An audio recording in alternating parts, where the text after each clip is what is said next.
What's up, everyone? Matthew Dale here. A little bit of a different format today. Today's going to be more of a sort of a video blog type thing. I'm going to talk about my experience with the Axe FX3 and the FM3 and which one is appropriate for which situation. Now, if you were to peruse the forums or do any sort of search online, you know that there is a pretty wide debate on, okay, which one should I go with? Should I just go with the FM3 for portability? Should I go with the Axe FX3 to get all the horsepower under the hood? Should I stay on the wait list and keep waiting around for an FM9, which I haven't had the chance to try an FM9. I'm looking forward to that when that opportunity comes around. So what I'm not going to do in this video is talk to you much about the technical specs, right? We know that there's a lot more horsepower with the Axe FX3. There's less horsepower with the FM3. You probably already know that the Axe FX3 has 2 amp blocks. The FM3 only has 1 amp block, and so on and so forth. In my experience, I cannot tell the sonic difference between the 2 units. They both sound as identical in a real-life situation as I can make out. And a lot of times I'm going through different tones. I'm using both units here in my studio, and I've got studio monitors on either side. I've got QSC K10s down on the floor when I need, louder and I need to feel some more bass.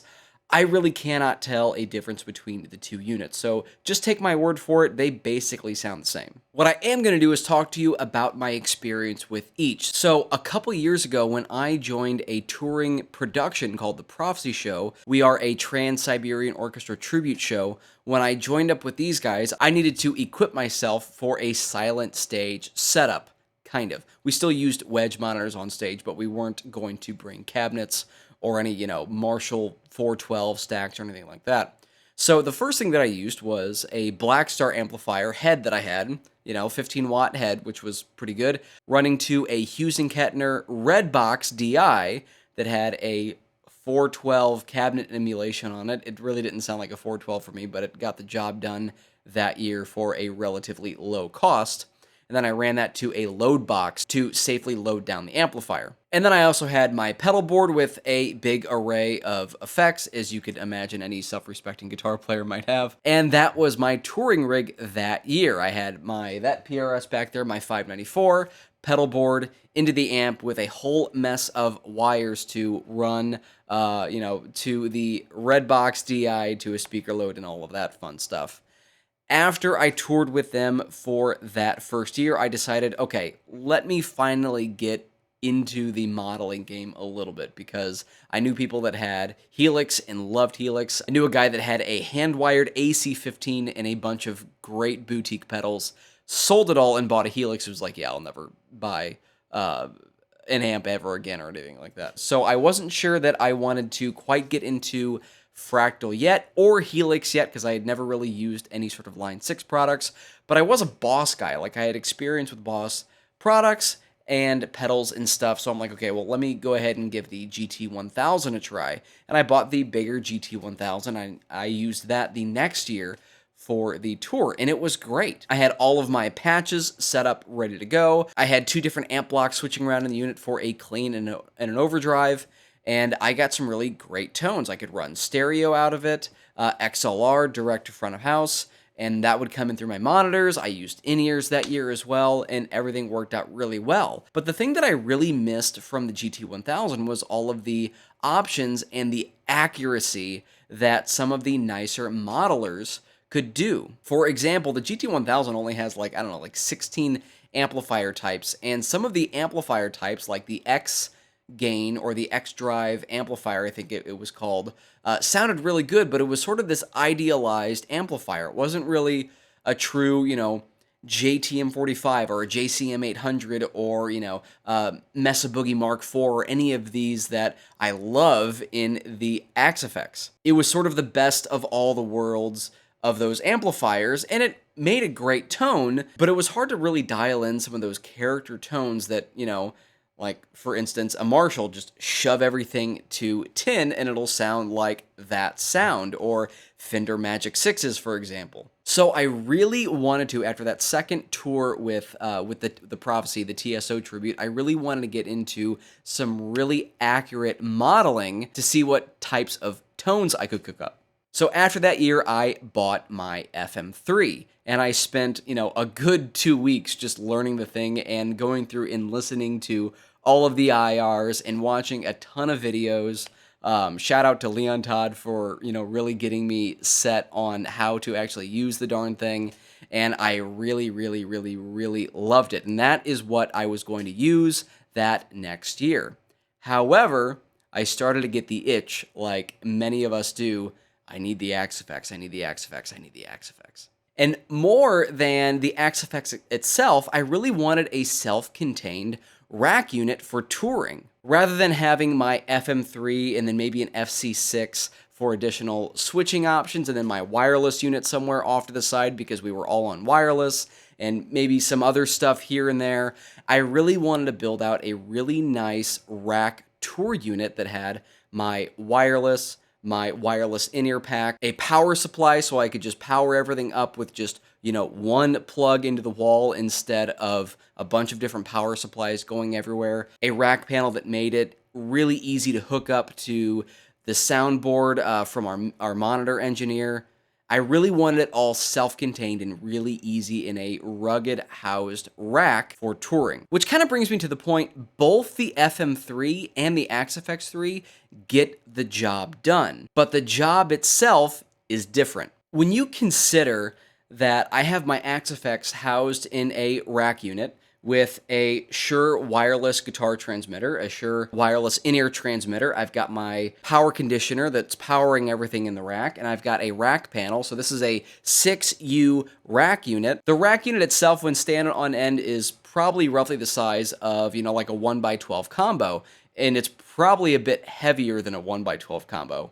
Maybe. And then, of course, I got my FC6, which is like a small pedal board, and then the EV1 or the EV2. I've got an EV2 right here. It's not really actually doing the all-in-one solution very well. It's still roughly taking the same amount of space in my car that an amplifier, a pedal board, and my guitars would. But when you consider that I'm using this on really large stages on tour, where getting power on stage may be a bit of an issue, it makes a lot of sense. I set up my rack unit right by the monitor engineer. So the cable runs to the desk, stereo left and right are super simple. There's always power nearby, so I only have either a 5 or a 15-foot power cable to plug in. And then I don't need to worry about getting power on stage. I just run whatever length XLR I need. Usually I bring about a 25-foot, and that's what powers on my FC using the fast link. So I really get my touring rig set up in about 5 minutes. Now let's compare that with the wonderful little brother of the Axe FX3, the FM3, and kind of what I think is the unsung hero, because after I had this, I'm like, yes, I love Fractal, I want more. Got the Axe FX, and I'm like, yes, I got 2 amps and all these other effect blocks and an RTA and a tone match and all of these other blocks, the vocoder. I do kind of love the vocoder. And I had that, and then when I was going out to gig, I'm like, let me just grab this, because this is an all-in-one solution. It, to my ears, does sound the same. Fractal does do a good job of updating the firmware, although sometimes it is slower on this one or the FM9 to get the latest firmware updates. I cannot wait for the scene ignore on this and the songs and set lists on the FM3 as well. But this is crazy good for the size that it is. What this thing really excels at is replacing and simplifying the traditional amplifier pedal board cabinet system of electric guitar. So instead of, the amp and the pedal board and the cabinet and the guitar and everything, this just goes into a backpack and you're good to go. Stereo left and right, front of house. It's in this relatively small form factor, and it's got everything I need. I also really like how modular this is with an FC6 or an FC12. If you need more than 3 switches, you just hook the thing up and bam, you've got 9 switches at your feet. And I actually really like that a bit better with I made my own version of the OMG9 with the different switches that control what's going on in the FC6, and that's a very versatile gigging platform. Almost to the fact where I decided that actually gigging and performing with these 3 switches and then my FC6 was more convenient than my Axe FX3 with only my FC6. Now, while we are on the topic of these switches, I'm trying out a custom layout to get the most out of all of this music that I'm gonna need to play on the cruise ship. And I've been racking my brain on how can I do this with just 3 switches so I don't need to bring any other switches. I can bring this, and I can bring my EV2 because this fits really nicely in my backpack, and that's all I want to bring. So I came up with a layout that has scenes 1, 2, and 3 right on the front panel here when you select it, and then every time I hit one of these scenes, I'm using the layout links to go to an effects layout. So I've got a drive, a boost. If I hold down the drive, I can turn a phaser on. If I hold down the boost, I can turn a harmonic tremolo on. One tap to get back to scenes 1, 2, and 3. And each of those switches, now this is a Fender amp, and I've got its own drive and boost set up. Back, I've got the Carolan Takana, and I've got its own drive and boost set up. One tap back to sort of this master layout. If I hold the first switch, I go to scenes 4, 5, and 6. And then these I set up with the double switch. So I have an alternate Vox scene from, scene 1, and I can tap that to toggle things on and off. I've got an atmospheric, lots of reverb, lots of delay, and I can tap that with the double tap to go back to the previous scene. Same thing with the Takana, this time with a fuzz on it. And if I hold the third switch, I go to a tap tempo in scenes 7 and 8. I can hold the center to go back to this home layout. And I rehearsed with it today, and so far it's really, really, really versatile. I'm going to put it through its paces while I am playing on the boat, and if I deem it worthy, I will share it with you guys and go into more details about how I'm using this layout. So really, to sum up, 90% of what I do, which is anything from small wedding gigs where I'm just going through one speaker to club gigs to restaurants or wineries or cruise ships now, apparently, I guess. Cover band gigs, jazz gigs, praise and worship gigs.